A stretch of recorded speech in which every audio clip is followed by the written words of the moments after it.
Overall जो है internal and forensic audit में जो आपका बाइफर्केशन है, ये 60 मार्क्स आपका इंटरनल ऑडिट के लिए है और 14 मार्क्स फॉरेंसिक ऑडिट के लिए। आज का जो लेक्चर है वो मैराथन लेक्चर है आपके लिए इंटरनल ऑडिट के लिए। ये ओपन बुक एग्ज़ाम है, लेकिन हम वेरी स्ट्रांगली रिकमेंड करेंगे कि आप पहले से पढ़ाई इतनी इतनी तगड़ी करके जाइए कि ओपन बुक एग्ज़ाम में आपको बुक ओपन ही ना करना पड़े। और ये इंटरनल ऑडिट में वेरी मच पॉसिबल है।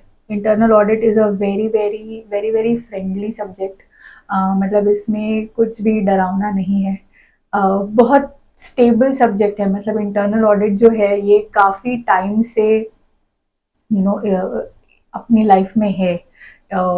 So it is, it's not a evolving subject like artificial intelligence और machine learning और जो फास्ट मूविंग सब्जेक्ट्स है ना आपके, मतलब that's what I call fast moving, because हर दिन उसमें कुछ ना कुछ डेवलपमेंट होते रहता है। वैसे इंटरनल ऑडिट का नहीं है। Internal audit is like kind of matured, been there for some time, rather been there for very long time. तो उसमें it there is stability, there is predictiveness। ये एक बहुत अच्छा विषय है। मतलब अगर आप ये लेक्चर सुन रहे हो with the point of view of knowing कि क्या मैं इंटरनल ऑडिट ले लूँ मेरे इलेक्टिव में, if that's the question that you are looking to be answered in this video, I will strongly recommend कि इवन इफ आपका बैकग्राउंड फाइनेंस का नहीं है, फिर भी आई विल रिकमेंड कि अगर आप सीएस कर रहे हो और आप इलेक्टिव वन कि क्या सब्जेक्ट ले, ये क्वेश्चन लेकर यहाँ पर आए हो, तो आपके लिए very strongly I will recommend कि आप ये लेक्चर सुनिए। और at the till the and I think you will conclude that अरे ये this is a good thing, this is a good thing. मतलब इंटरनल ऑडिट आप इसके ना दो बड़े फायदे। एक, मतलब आपका जो पेपर है ना ये इन जनरल बहुत प्रेडिक्टिव होगा। आपको पता इंट्यूटिवली आप पता कर सकते हैं कि इन जनरल क्या पूछेंगे मुझे। अगर वो आपको पहले से पता होगा तो आप प्रिपरेशन बहुत अच्छा कर पाओगे। और अगर आप प्रिपरेशन अच्छा कर पाओगे तो बुक्स लेके जाने की ज़रूरत ही नहीं है। मतलब अंडरस्टैंड दिस कि ओपन बुक एग्ज़ाम जो है ना वो एग्जामिनर के लिए ओपन बुक एग्ज़ाम है, आपके लिए नहीं है। आप ओपन बुक एग्जाम में जितना आप खुद लिखोगे, खुद पढ़ के जाओगे, खुद लिखोगे, जैसे एक नॉर्मल एग्जाम लिखते हैं ना वैसे लिख के आना। इंश्योर कि आप 100 मार्क्स का पेपर अटेम्प्ट कर सके। It is very very difficult for an open book exam. मतलब स्टूडेंट का ना पेपर 100 मार्क्स कंप्लीट ही नहीं होता। अगर आप ठीक से एकदम तगड़ा पढ़ाई करके जाओगे ना 100 मार्क्स आप अटेम्प्ट भी कर पाओगे। And the most important thing is to attempt 100 marks so that you get that golden 50 or 55, or if you are extremely good 60 plus एक exemption लेके आओगे यार। तो that is the first thing कि ये बहुत प्रेडिक्टिव है। ये मैच्योर्ड सब्जेक्ट है। एआई या मशीन लर्निंग की तरह एकदम बहुत डेवलपिंग, बहुत इवॉल्विंग, आउट ऑफ द मतलब अपने कोर के बाहर ऐसा कुछ नहीं है। ये बहुत बहुत अच्छा सब्जेक्ट है उस हिसाब से। First, second, the most important, और जिस हेतु से ICSI ने ये सब्जेक्ट आपके सिलेबस में डाला है कि आप जब क्वालिफाई कर जाओगे ना तब आप इंटरनल ऑडिट के काम ले पाओगे। Very very practical oriented paper है। फॉरेंसिक ऑडिट का भी काम आप ले पाओगे। फॉरेंसिक ऑडिट में काम मिलना बहुत ही मुश्किल होता है, बहुत नीश एरिया है, बहुत या नीश एरिया है। इट इज बहुत कम लोगों की मक्तेदारी चलती है उसमें। असाइनमेंट मिलना मुश्किल है, लेकिन again it is a very very matured subject in general. उसमें आपके सॉफ्टवेयर चेंज होते हैं, आपके टूल्स और टेक्निक्स अपग्रेड होते रहते हैं प्रैक्टिकल लाइफ में। लेकिन again frauds have been happening for quite some time. मतलब ऐसा नहीं है कि लाइफ में फ्रॉड नया है, फ्रॉड तो पहले से होते आए। तो फॉरेंसिक ऑडिट भी काइंड ऑफ मैच्योर्ड और स्टेबल काइंड ऑफ सब्जेक्ट है। तो आपके लिए पढ़ाई करना भी that way is very convenient. आसान तो कुछ नहीं होता, कोई पढ़ाई CS में आसान नहीं होती, लेकिन कन्वीनियंट हो जाती है। अगर वो स्टेबल सब्जेक्ट है ना, जैसे एकदम फास्ट मूविंग और रोज चेंज होने वाला सब्जेक्ट नहीं है, तो पढ़ाई करना भी आपके लिए बहुत कन्वीनियंट हो जाता है। So this particular lecture will answer those questions. अगर आप यहाँ आए हो ये जानने के लिए कि मैं ये ले लूँ क्या इलेक्टिव सब्जेक्ट, तो आप प्लीज़ ले लीजिए। बहुत अच्छा सब्जेक्ट है और आप बहुत अच्छा पढ़ाई कर पाओगे। अगर आप बहुत अच्छा पढ़ाई कर पाओगे और आप अच्छी तगड़ी राइटिंग प्रैक्टिस रखोगे तो आपको इस पेपर में काफ़ी अच्छे मार्क्स मिल सकते हैं. Okay, with that note, we begin the marathon lecture for December 25 for internal audit of CS professional. Let's see, look at what all is there. तो आपके इंटरनल ऑडिट में आपको 9 चैप्टर्स है, right. It is for 60 marks. It's an open book exam और हम इतनी अच्छी तगड़ी पढ़ाई करने वाले हैं कि आप बुक ही ओपन नहीं करना पड़ेगा आपको, right. So what are the 9 chapters? First is internal audit, introduction and overview. थोड़ा इंट्रोडक्शन देखेंगे, क्या है इंटरनल ऑडिट. ओवरव्यू देखेंगे कि इन जनरल कौन इंटरनल ऑडिटर हो सकता है, किन कंपनीज के लिए ज़रूरी है इंटरनल ऑडिटर को अपॉइंट करना, इंटरनल ऑडिटर का रूल्स और रिस्पॉन्सिबिलिटीज़ क्या होता है. Then you have practices related to internal auditing. फिर जानेंगे इंटरनल कंट्रोल्स, ये क्या चीज़ होती है, क्यों इंपॉर्टेंट है. Internal audit engagements and planning. After you get an assignment in internal audit, आप उसको प्लान कैसे करोगे, उसको एग्जीक्यूट कैसे करोगे. फिर है tools and techniques. Internal audit के अलग अलग टूल्स एंड टेक्निक्स क्या होते हैं. फिर internal audit of specific functions. ये क्या है? बेसिकली हर एक कंपनी के अलग अलग फंक्शंस होते हैं, जैसे परचेस होता है, सेल होता है, फिर एडमिन डिपार्टमेंट होता है, फिर इंफॉर्मेशन टेक्नोलॉजी वाला डिपार्टमेंट होता है, इन्वेंटरी मैनेजमेंट होता है. ये अलग अलग हर कंपनी में, depending on whether it's a manufacturing company और सर्विस कंपनी, हर एक कंपनी के अलग अलग डिपार्टमेंट्स होते हैं. इंटरनल ऑडिट एक एक्टिविटी है जो हर डिपार्टमेंट में होना ज़रूरी है, राइट. एज पर लॉ कहाँ कंपल्सरी है वो अलग चीज़ है, लेकिन internal audit to some extent has to be there in any organisation, in small और लार्जर एक्सटेंट, लेकिन ये हर कंपनी में होता है. सो बेसिकली अलग अलग जो फंक्शंस हैं इनके जो इंटरनल ऑडिट है वो कैसे चलते हैं, कैसे चलेंगे. हर एक डिपार्टमेंट का जो नीश एरिया है, जो पेक्यूलियर फीचर्स है, उसको आइडेंटिफाई करके आप इंटरनल ऑडिट डिजाइन करोगे, right. Then you have special points relating to internal audit in various entities. पहले बात की एक ही कंपनी के अलग अलग डिपार्टमेंट्स के. अभी बात करें कि अलग अलग टाइप के कंपनीज के इंटरनल ऑडिट कैसे होंगे, right. So internal audit of a bank will be a little different from internal audit of a public sector undertaking. That will be again different from internal audit of a say electricity manufacturing company.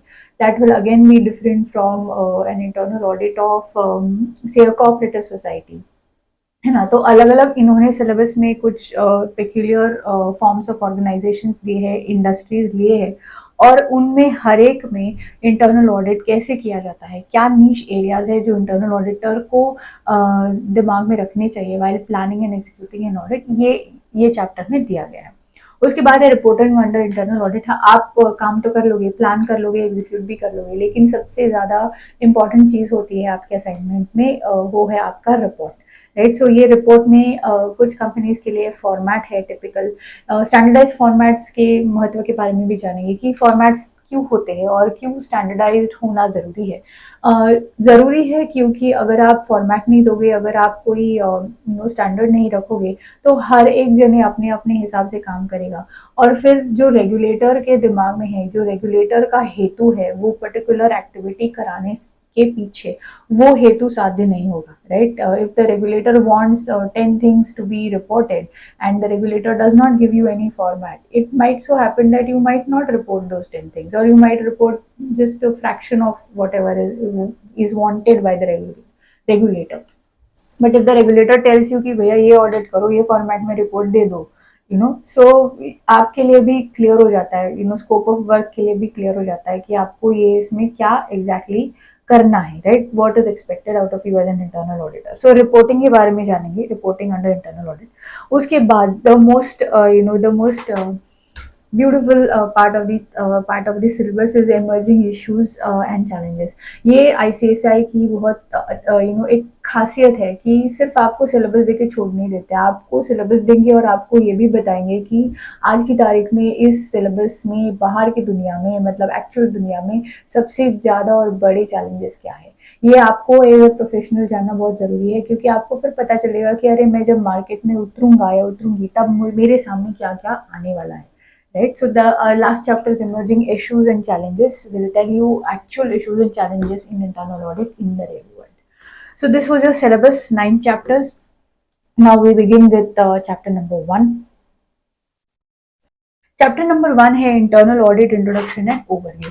इसमें की concepts हम क्या जानेंगे, हम जानेंगे internal audit क्या है, statutory audit क्या है, ऑपरेशनल ऑडिट क्या है, कंप्लायंस ऑडिट क्या होता है, एनवायरमेंटल ऑडिट क्यों कराते हैं, परफॉर्मेंस ऑडिट क्या है, स्पेशल ऑडिट क्या है, इंफॉर्मेशन सिस्टम्स ऑडिट का मतलब क्या है। First to understand the concept of internal audit, फिर रेगुलेटरी प्रोविजंस क्या है जो गवर्न करते हैं इंटरनल ऑडिटर को, फिर purpose and objectives of conducting an internal audit, आखिर क्यों इंटरनल ऑडिट कराते हैं, व्हाट इज द पर्पस, फिर roles and responsibilities of the internal auditor कि उनके क्या रोल्स एंड रिस्पॉन्सिबिलिटीज है, डिफरेंस क्या है इंटरनल ऑडिट और स्टैट्यूटरी ऑडिटर में, इंटरनल और एक्सटर्नल ऑडिटर में, फिर various types of internal audit such as operational audit, compliance audit, environmental audit, performance audit, special audit, information systems audit. उसके बाद जानेंगे कि इंटरनल ऑडिटर के किसको अपॉइंट किया जा सकता है as internal auditor, what are the qualifications required to be appointed as an internal auditor of a company. उसके बाद जानेंगे बेसिक स्किल्स क्या है भैया, जनरल स्किल्स क्या है, स्पेसिफिक स्किल्स क्या है, कौन हमने जाना कौन अपॉइंट हो सकता है एज इंटरनल ऑडिटर। अब ये भी जानेंगे कि जो अपॉइंटी है उनमें क्या स्किल्स होना ज़रूरी है, राइट। उस हिसाब से हम अपनी भी तैयारी करेंगे, जब हम प्रोफेशनल बनेंगे तब हम भी इंटरनल ऑडिट करेंगे, राइट।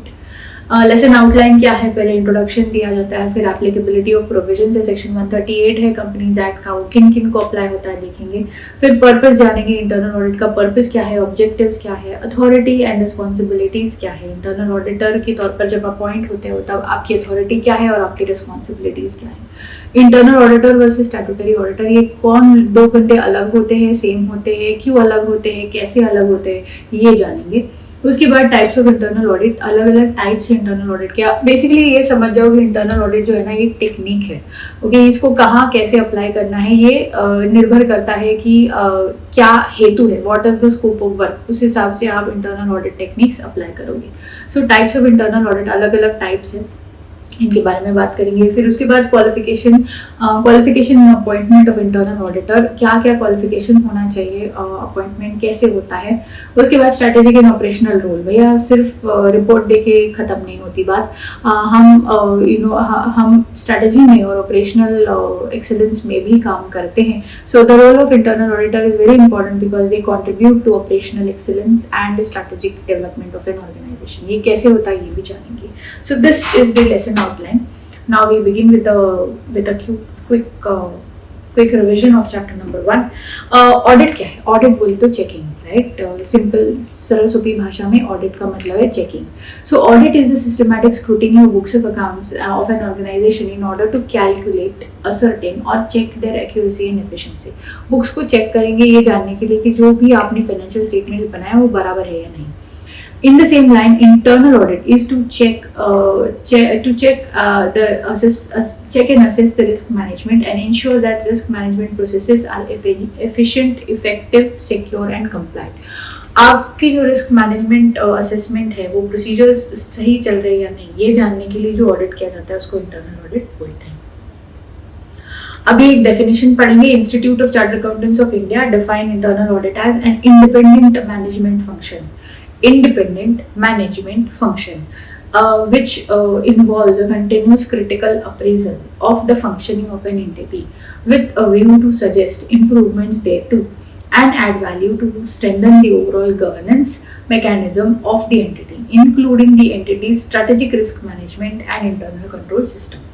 Okay, so मतलब ये internal है, okay, मतलब ये हो सकता है कि internal auditor is an employee of the company, ये अलग डिपार्टमेंट होता है, एक कंटिन्यूस क्रिटिकल अप्रेजल करते रहते हैं, मतलब ऐसा नहीं है कि एक बार करके छोड़ते हैं, कंटिन्यूस प्रोसेस है, राइट। ये क्या देखते हैं कि आपका जो रिस्क असेसमेंट प्रोसेसेस है वो बराबर है या नहीं, जो इंटरनल कंट्रोल्स आपने लगाए हैं वो अप्रोप्रिएट है या नहीं, वो चल रहे हैं या नहीं। अगर उनमें कोई बदलाव की आवश्यकता है तो वो भी बताएंगे कि भैया ये कंट्रोल ठीक नहीं है, या फिर ये कंट्रोल लगा दीजिए, ये लगा है वो गलत है, इसको हटा दीजिए और नया लगा दीजिए, right. So that will be given by internal audit. Strengthen overall governance mechanism, overall जो आपका कॉर्पोरेट गवर्नेंस है उसको स्ट्रॉन्ग करने के हेतु से इंटरनल ऑडिट किया जाता है। इंक्लूडिंग एंटिटी स्ट्रेटेजिक मैनेजमेंट, मतलब सिर्फ ऑपरेशनल मैनेजमेंट नहीं, स्ट्रेटेजिक मैनेजमेंट के लिए भी इनका कॉन्ट्रीब्यूशन होता है। ना एप्लीकेबिलिटी, ये बहुत इंपॉर्टेंट है कि इंटरनल ऑडिट जो है ये as per section 138 of the companies Act किनको करना मैंडेटरी है।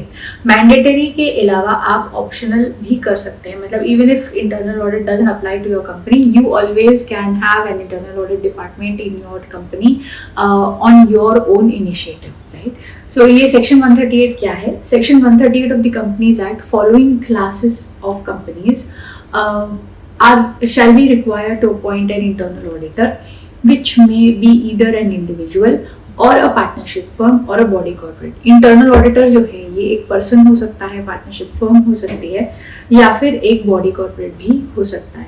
किन कंपनीज को ये मैंडेटरी है? पहली टाइप की कंपनी है एवरी लिस्टेड पब्लिक कंपनी। अगर लिस्टेड पब्लिक कंपनी है तो उनको कंपलसरी इंटरनल ऑडिटर अपॉइंट करना पड़ेगा। Every unlisted public company having paid up share capital of 50 crore rupees or more during the preceding financial year, turnover of 200 crores or more during the preceding financial year, मतलब इधर आपका paid up share capital ज़्यादा है या फिर आपका turnover ज़्यादा है या फिर आउटस्टैंडिंग लोन आपने लोन में ले रखा है। Outstanding loans and borrowings from banks और public financial institutions exceeding 100 crore rupees or more at any point during the preceding financial year। Outstanding deposits, आपने अगर डिपॉजिट्स ले रखे हैं ऑफ 25 करोड़ और more at any point during the preceding financial year, अगर इन सब के जो थ्रेशोल्ड है ये अगर आप क्रॉस करते हो as a unlisted public company तो आपको इंटरनल ऑडिटर अपॉइंट करना मैंडेटरी है। उसके बाद every private company having turnover of 200 crore और मोर और आउटस्टैंडिंग लोन्स और borrowings from banks and financial institutions exceeding 100 crore और मोर। ये जो थ्रेशोल्ड्स है ना, ये इनको याद रखना इंपॉर्टेंट है। इस पर डायरेक्ट क्वेश्चन आता है कि ये एक अनलिस्टेड पब्लिक कंपनी है और उनका रेवेन्यू इतना है, उनका इक्विटी इतना है, उनका शेयर कैपिटल इतना है, तो उनको वेदर सेक्शन 138 अप्लाइज और नॉट, राइट। डायरेक्ट क्वेश्चंस आते हैं, बहुत आसान है सेक्शन 138 को दिमाग में रखना। You need not go and open your book and check this in the exam, right. If you remember section 138 के थ्रेशोल्ड्स, आप जो डायरेक्ट क्वेश्चंस आते हैं उसको डायरेक्टली आंसर कर सकते हो, राइट। तो इन कंपनीज को इंटरनल ऑडिटर अपॉइंट करना मैंडेटरी है। It is provided that when an existing company gets covered under any of the above criteria, मतलब आपकी कंपनी छोटी है मतलब ये थ्रेशोल्ड से आपका जो भी टर्नओवर है या फिर कैपिटल है या फिर डिपॉजिट्स आपने लिए ही नहीं है या फिर लोन है, all of it is lesser than the threshold. In that case आपको इंटरनल ऑडिटर अपॉइंट करने की जरूरत नहीं है। लेकिन ड्यूरिंग द ईयर अगर आप कोई भी थ्रेशोल्ड क्रॉस कर जाते हो तो आपको 6 महीने दिए गए हैं इस प्रोविजन को कंप्लाई करने के लिए। So it is provided that when an existing company gets covered under any of the above criteria shall comply with the requirements within 6 months of commencement of such applicability, मतलब जिस दिन आप वो threshold cross कर देते हो उसके 6 महीने में आपको इंटरनल ऑडिटर अपॉइंट करना मैंडेटरी है। ओके, अभी अगर आप ऐसे नहीं किए, सेक्शन 138 को अगर आप फॉलो नहीं किए तो पेनल्टी क्या लग सकती है? बहुत तगड़ी पेनल्टी है।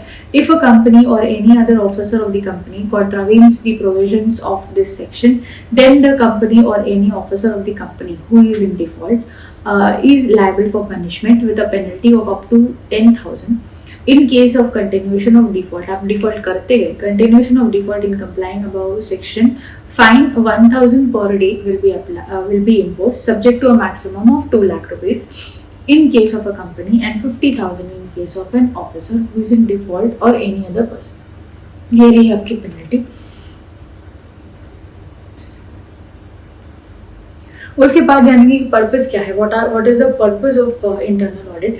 Purpose is very simple, first to check whether आपके एसेट्स सारे ठीक रिकॉर्ड किए गए हैं कि नहीं, आपकी लायबिलिटीज सारे ठीक रिकॉर्ड किए गए कि नहीं, आपका रिस्क असेसमेंट जो प्रोसीजर है वो ठीक है या नहीं, उसके बाद आपने जो इंटरनल कंट्रोल्स लगा रखे हैं वो ठीक है या नहीं, वो काम कर रहे हैं या नहीं, और अगर वो ठीक नहीं है या फिर कहाँ नहीं लगाए हैं तो उनको क्या, मतलब recommendation to have internal controls. ये एक संक्षिप्त में मैंने आपको बताया, अभी एक ग्लांस करेंगे यहाँ पे। पर्पस क्या है? To verify correctness, accuracy, authenticity of financial accounting and statistical record. आप जो रिकॉर्ड्स मेंटेन कर रहे हो वो सही है या नहीं। टू कंफर्म आपकी लायबिलिटीज बराबर है या नहीं। To comment effectiveness of internal control system, जो इंटरनल कंट्रोल्स आपने लगा रखे हैं वो अप्रोप्रिएट है कि नहीं, एफिशिएंट है कि नहीं, इफेक्टिव है कि नहीं, और अगर उनमें कोई बदलाव की आवश्यकता है तो वो भी बताएंगे कि you need to have some additional internal controls. उसके बाद detection and prevention of fraud, बहुत बड़ी बात है, फ्रॉड हो रहा है क्या, अगर हो रहा है तो उसको रोकेंगे कैसे, और ना हो इसके लिए क्या कर सकते हैं। Examine protection afforded to the companies assets, आपके एसेट्स ठीक रिकॉर्ड हो रहे हैं या नहीं, और ठीक से उनको प्रॉपर रिकॉर्ड किया गया है या नहीं, और अगर प्रोटेक्शन की आवश्यकता है वो है या नहीं। To identify the authorities responsibility for purchasing of assets and other items as well as disposal of assets. To ensure standard accounting practices, SOPs आप फॉलो कर रहे हैं या नहीं। Undertake special investigation for the management, अगर management को कहीं doubt आ रहा है और उनको एक स्पेशल इन्वेस्टिगेशन रिपोर्ट चाहिए तो वो भी इंटरनल ऑडिटर प्रोवाइड कर सकते हैं। To assist management in achieving most efficient administration of operation by establishing procedures by complying with companies operating policies. Okay, ये रहे आपके पर्पसेस। उसके बाद है ऑब्जेक्टिव्स, 6 ऑब्जेक्टिव्स है। क्या क्या ऑब्जेक्टिव्स है देखिए, पहले तो वेरीफाई और एक्यूरेसी ऑफ अकाउंट्स है। दूसरा है detection of errors and frauds, आपके अकाउंट्स बराबर है या नहीं, एक्यूरेट है या नहीं, और अगर कुछ एरर और फ्रॉड हो रहा है तो उसको डिटेक्ट करना है। Reviewing managerial functions, managerial functions जो है वो ठीक से काम कर रहे हैं या नहीं। Reviewing system of internal check and internal control, internal checks और इंटरनल कंट्रोल्स के बारे में हम नेक्स्ट लेसन्स में काफ़ी गहराई से पढ़ेंगे कि चेक्स और कंट्रोल्स है या नहीं। मेकर चेकर कंसेप्ट क्या होता है, एक जने काम करेगा दूसरा चेक करेगा। मेकर चेकर कंसेप्ट बहुत इंपॉर्टेंट है, it's the fundamental base of any audit, internal और स्टैट्यूटरी। अडेयरेंस टू अकाउंटिंग स्टैंडर्ड्स, जो अलग अलग अकाउंटिंग स्टैंडर्ड्स है जो आपकी कंपनी को अप्लाई कर रहे हैं उनका आप अडेयरेंस कर रहे हो या नहीं। Verifying company assets and liabilities, आपकी जो एसेट्स और लायबिलिटीज है जो आप रिकॉर्ड कर रहे हो वो सही हो रहे हैं या नहीं, प्रोसेस जो है वो सही हो रहा है या नहीं, नंबर्स जो है वो सही फ्लो कर रहे हैं या नहीं। उसके बाद है authority and responsibility of internal auditing, exactly क्या अथॉरिटी और रिस्पॉन्सिबिलिटी है। Internal auditing is an independent objective assurance and consulting activity design to add value and to improve an organisations operations. ये वैल्यू एडिशन की हेतु बहुत important activity है। फिर इन्होंने कुछ 10-11 अलग अलग रोल्स और रिस्पॉन्सिबिलिटीज दिए हैं। उसके बाद ये इंपॉर्टेंट सेक्शन है, जनरली कभी कभी इसके ऊपर डायरेक्टली क्वेश्चन पूछ लेते हैं कि इंटरनल ऑडिटर और स्टैट्यूटरी ऑडिटर में सिमिलैरिटीज और डिफरेंसेस क्या है। दोनों ऑडिटर ही है, दोनों चेकिंग का ही काम करते हैं, लेकिन इनके रोल्स और रिस्पॉन्सिबिलिटीज में थोड़ा फर्क है, थोड़ा नहीं बहुत ज़्यादा फर्क है।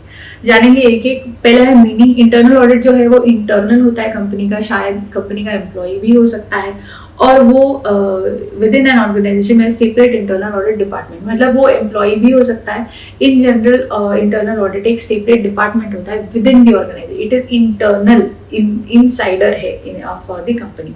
एक्सटर्नल ऑडिटर जो है वो बाहर की एंटिटी होती है, right. So he is independent body because he is outside of the organization, he is never an employ of the company.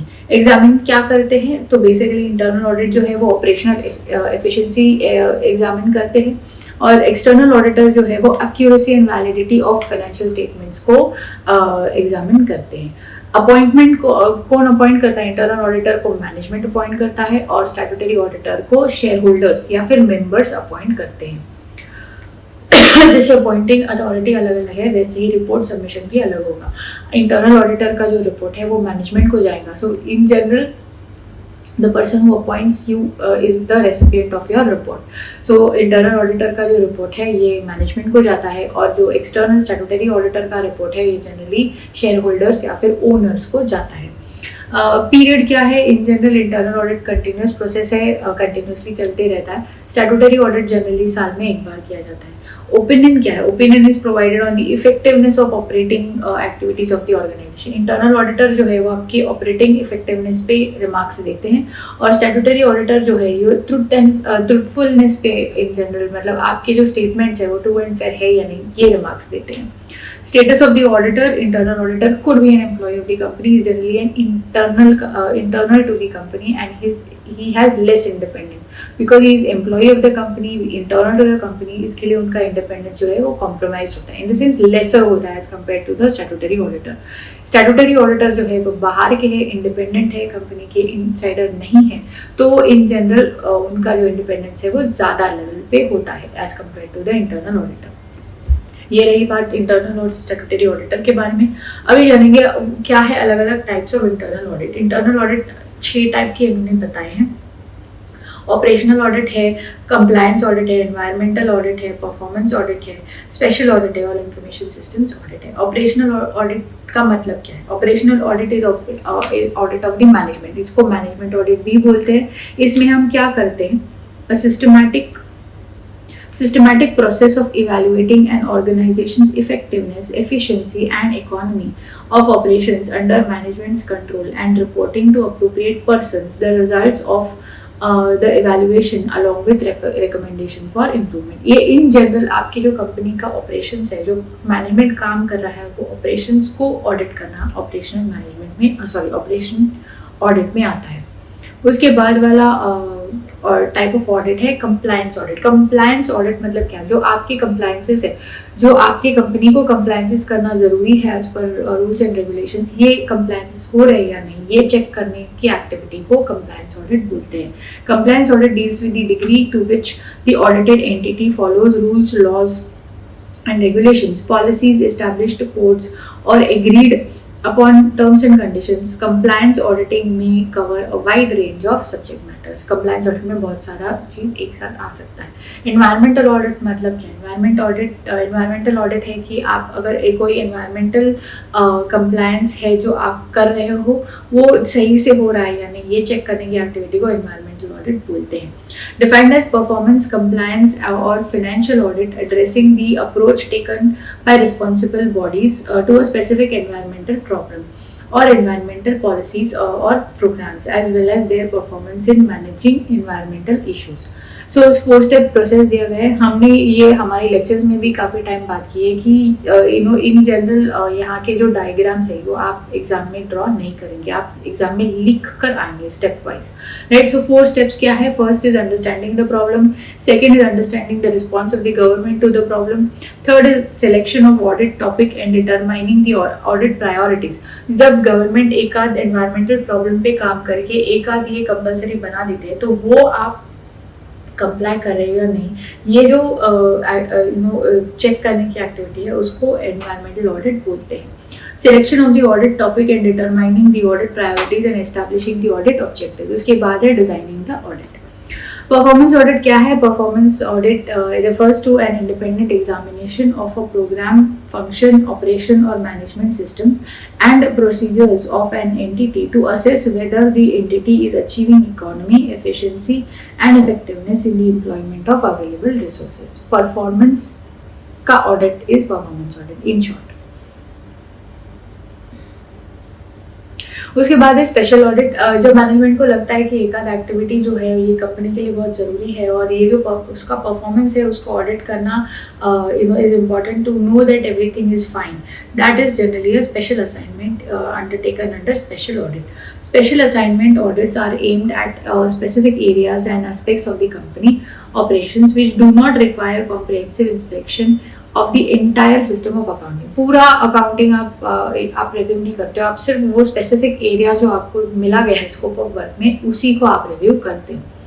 उसके बाद इंफॉर्मेशन सिस्टम ऑडिट बहुत इंपॉर्टेंट एरिया है आजकल, बहुत ही ज़्यादा इसमें काम आ रहा है. इंफॉर्मेशन सिस्टम्स ऑडिटिंग और systems audit is an ongoing process of evaluating controls, collecting and evaluating evidence to determine whether a computer system safeguards assets, maintains data integrity, allows organizational goals to be achieved effectively and uses resources efficiently. ये definition है इनका information systems audit का.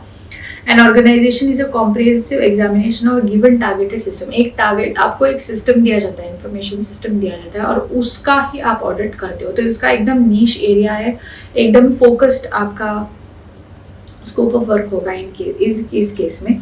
In general जो scope of work है इसमें क्या क्या आएगा, तो हाई लेवल आप सिस्टम आर्किटेक्चर देखोगे, बिजनेस प्रोसेसेस को ठीक से मैप किया है या नहीं ये देखोगे।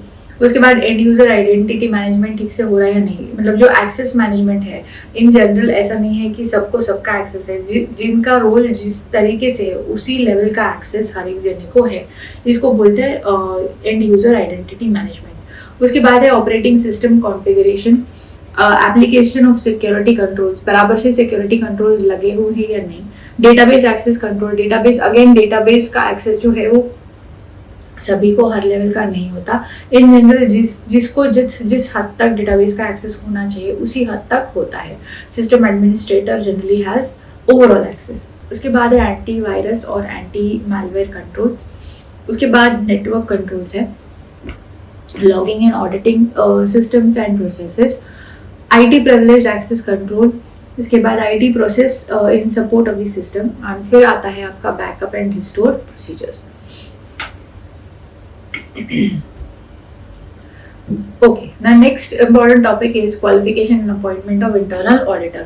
Who can perform internal audit? तो in general section 138 में क्या बताया गया है कि as per provisions of section 138 companies are required to appoint an internal auditor which may be either an individual or a partnership firm or a body corporate who needs to be a professional. इतना ही बताया गया। The next topic is qualification and appointment of internal auditor. Who can perform internal audit? Internal audit कौन कर सकता है? एक individual हो सकता है या फिर बॉडी कॉर्पोरेट हो सकता है या फिर पार्टनरशिप फर्म, मतलब चार्टर्ड अकाउंटेंट हो सकते हैं या फिर कॉस्ट अकाउंटेंट हो सकते हैं, कंपनी सेक्रेटरी हो सकते हैं, any other professional as may be decided by the board. ये काफी बड़ा बड़ा बदलाव है कि कोई भी प्रोफेशनल को भी बोर्ड अपॉइंट कर सकते हैं। अभी इंटरनल ऑडिटर मे और may not be an employ of the company, ये जरूरी नहीं है कि वो एम्प्लॉय हो, वो आउटसाइडर भी हो सकते हैं। जनरली जो बोर्ड ऑफ डायरेक्टर्स है ये what all will they take into consideration while appointing the internal auditor, they will take into consideration कि उनका बिजनेस क्या है overall, what is the nature of business, what is the size of business, कितनी बड़े पैमाने पर business है, and they will also take into consideration the skills, experience of the person that they will appoint as an internal auditor. So nature and volume of business of the company, qualification, experience and capability of such person being appointed as the internal auditor, and the scope of internal audit. ये तीन चीजें in general वो वो consider करेंगे while appointing an internal auditor. तीन notes है, काफी important है। पहला है कि internal auditor cannot be appointed by the board by passing a resolution by circulation. ये resolution by circulation क्या है? Without conducting a formal board meeting वो internal auditor को appoint नहीं कर सकते। फिर statutory auditor cannot be appointed as an internal auditor, जो internal auditor of the company. Next is cost auditor, जब वो कंपनी के कॉस्ट ऑडिटर है उस दौरान वो इंटरनल ऑडिट का काम नहीं कर सकते। उसके बाद दिया गया procedure, what is the procedure to be followed for appointment of an internal auditor. पहले तो रिटन कंसेंट ले लीजिए, जिन जने को आप अपॉइंट करना चाहते हैं एज इंटरनल ऑडिटर उनको इंटीमेट कीजिए कि आप you intend to appoint the person और द फर्म और the body corporate as your internal auditor, उनको इंटीमेट कीजिए, उनका रिटन कंसेंट ले लीजिए। उसके बाद you have to give a 7 day minimum 7 day notice calling a board meeting. Actual formal board meeting होगा जिसमें अपॉइंटमेंट आपको करना पड़ेगा। उसके बाद इन्फॉर्म द ऑडिटर कि आपकी अपॉइंटमेंट हो चुकी है। File MGT 14 within 30 days of passing of the board resolution date के 30 दिन के अंदर आपको MGT 14 informing the appointment of the auditor करना पड़ेगा। उसके बाद send an intimation to the appointed auditor. उसके बाद ऐसे होता है कि जनरली ऑडिट कमेटी या फिर बोर्ड ऑफ अगर ऑडिट कमेटी नहीं है तो board of directors in consultation with the internal auditor will decide the scope, functioning and periodicity and methodology of internal audit. उसके बाद है क्या स्किल्स रिक्वायर्ड है इंटरनल ऑडिटर के तौर पर काम करने के लिए। आपको कुछ जनरल स्किल्स की आवश्यकता है और कुछ स्पेसिफिक स्किल्स की आवश्यकता है। With a focus on compliance audit to one that now assesses financial controls of management and is management's eyes and ears. In general, internal auditor जो है वो management के eyes और ears माने जाते हैं। उनको in general क्या जरूरी है, competence होना जरूरी है in the field of internal auditing. This is like basic फिर उसके बाद strong financial and operational background होना चाहिए उनका। उसके बाद ऑनेस्टी एंड इंटेग्रिटी और स्ट्रॉन्ग वर्क एथिक होना ज़रूरी है। बाद में जानेंगे जनरल और स्पेसिफिक स्किल्स क्या इंपॉर्टेंट है to act as an internal auditor. General skills में क्या क्या आता है, टेक्निकल स्टैंडर्ड्स आपको पता होने चाहिए कि क्या क्या स्टैंडर्ड्स अप्लाई होते हैं उस कंपनी को। आपका एटीट्यूड पॉजिटिव होना चाहिए, इंटरपर्सनल स्किल्स अच्छे होने चाहिए। इंटरनल ऑडिटर जो है वो बहुत सारे डिपार्टमेंट से कोऑर्डिनेट करते हैं। आप उनका स्कोप ऑफ वर्क ये ऐसे होता है कि बहुत सारे डिपार्टमेंट से कोऑर्डिनेशन का काम बनता है। तो आपके इंटरपर्सनल स्किल्स भी काफ़ी अच्छे होने चाहिए। IT skills should be commensurate, मतलब जितना आप इंफॉर्मेशन टेक्नोलॉजी इंटरनल ऑडिट के स्कोप ऑफ वर्क में यूज़ करने वाले हैं उसके ऊपर आप you should be comfortable using those IT tools. Interviewing skills सबसे ज़्यादा ज़रूरी skill in for an auditor is interviewing skill. आपको बहुत लोगों के साथ बात करने की नौबत आती है, मतलब they will be higher in authority, they will be lowest in authority, they will be peers. तो इन सब से बात करने के लिए और इफेक्टिवली बात करके इंफॉर्मेशन निकालने के लिए सबसे ज़्यादा ज़रूरी स्किल होता है इंटरव्यूइंग स्किल। उसके बाद है ऑडिट डॉक्यूमेंटेशन स्किल, बहुत ज़रूरी है।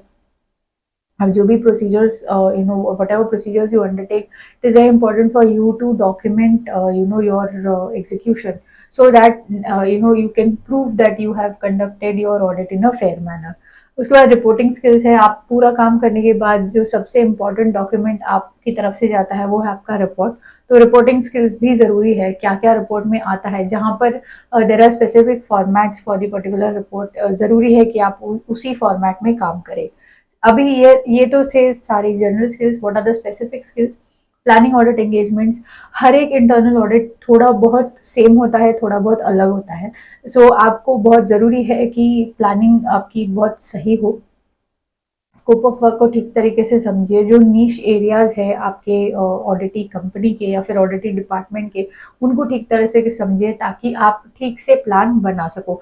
ठीक से टाइम दीजिए हर एक एक्टिविटी को। ऐसे ज़रूरी नहीं है कि सारी एक्टिविटीज़ इम्पॉर्टेंट ही है या फिर इक्वली इम्पॉर्टेंट है। कुछ एक्टिविटीज़ ज़्यादा, जहाँ हाई रिस्क एरिया है वहाँ आपको ज़्यादा समय देना पड़ेगा, ज़्यादा बारीकी से काम करना पड़ेगा। जो लो रिस्क एरियाज है वहाँ पे शायद से आपको थोड़ा सा समय कम देकर भी चल सकता है। उसके बाद टीम बिल्डिंग करना पड़ता है। आप अकेले काम तो करोगे नहीं, audit is always a team work. आपको अलग अलग लोगों से टीम बनानी पड़ेगी। जैसे अगर आपको कोई नीश लोग चाहिए, जैसे आर्टिफिशियल इंटेलिजेंस वाले एक्सपर्ट चाहिए, फॉरेंसिक एक्सपर्ट चाहिए, या फिर डेटा साइंटिस्ट चाहिए, या फिर और कोई टाइप के एक्सपर्ट चाहिए। जैसे आप इंश्योरेंस में काम कर रहे हो, कोई उनके एक्सपर्ट उनके एक्सपर्ट के नॉलेज की ज़रूरत पड़े, तो ये सारे अलग अलग टीम मेंबर्स होंगे। ज़रूरी नहीं है कि सारे सीनियर्स हो, कुछ जूनियर्स भी होंगे, कुछ फ्रेशर्स भी होंगे, तो एक्सपीरियंस वाइज भी अलग होंगे। एज ब्रैकेट भी अलग अलग होगा, कुछ यंग लोग होंगे, कुछ बुजुर्ग लोग होंगे। तो पूरी टीम को मैनेज करने के लिए आपको टीम बिल्डिंग स्किल्स की ज़रूरत पड़ेगी। उसके बाद मैनेजिंग ऑडिट एंगेजमेंट्स। आप प्लान तो कर दिए, टीम भी बिठा दिए, लेकिन जो एक्चुअल एग्जीक्यूशन है उसको भी मैनेज करना आना चाहिए। डे टू डे ऑपरेशंस पे आपका ध्यान होना चाहिए, ठीक तरीके से काम कर रहे हैं कि नहीं। आपका रिव्यू मैकेनिज्म बहुत तगड़ा होना चाहिए। That's a specific skill that you need to have as an internal auditor. Making professional presentations. आपने once you execute the project, once you make the report, you will also have to present it to the board. It's not that you just send the file and your job is over. Presentation skills बहुत important है, क्योंकि presentation skills में आप convince करोगे कि आपके report में जो लिखा गया है वो कितना important है, और जो आप सजेस्ट करना चाहते हो मेजर्स है या फिर अलग recommendations है आपकी, that also will be put across when you actually present your work. उसके बाद है नॉलेज मैनेजमेंट स्किल्स, बहुत इंपॉर्टेंट है। आज की तारीख में हर दिन कुछ ना कुछ नया होते रहता है। Either there are new regulations because of which the compliance is change, और there are new software tools and techniques and procedures that are available in the market. तो आपका जो नॉलेज अपग्रेड प्रोसेस है वो कंटिन्यूस प्रोसेस है, तो उस हिसाब से आपका नॉलेज मैनेजमेंट स्किल भी इम्पॉर्टेंट है। ये रहे स्किल्स और जनरल और स्पेसिफिक स्किल्स। फिर जानेंगे strategic and operational role of internal auditor. Role and responsibilities के बारे में बात की थी हमने। So the internal auditor should examine and contribute to the ongoing effectiveness of internal control system. through evaluation and recommendations. However, the internal auditor is not vested with management's primary responsibility for designing, implementing, maintaining and documenting internal control. ये हमने काफ़ी detail में बात की है कि जो internal control को डिज़ाइन करना है, बिठाना है, ये प्राइमरी रिस्पॉन्सिबिलिटी है मैनेजमेंट का।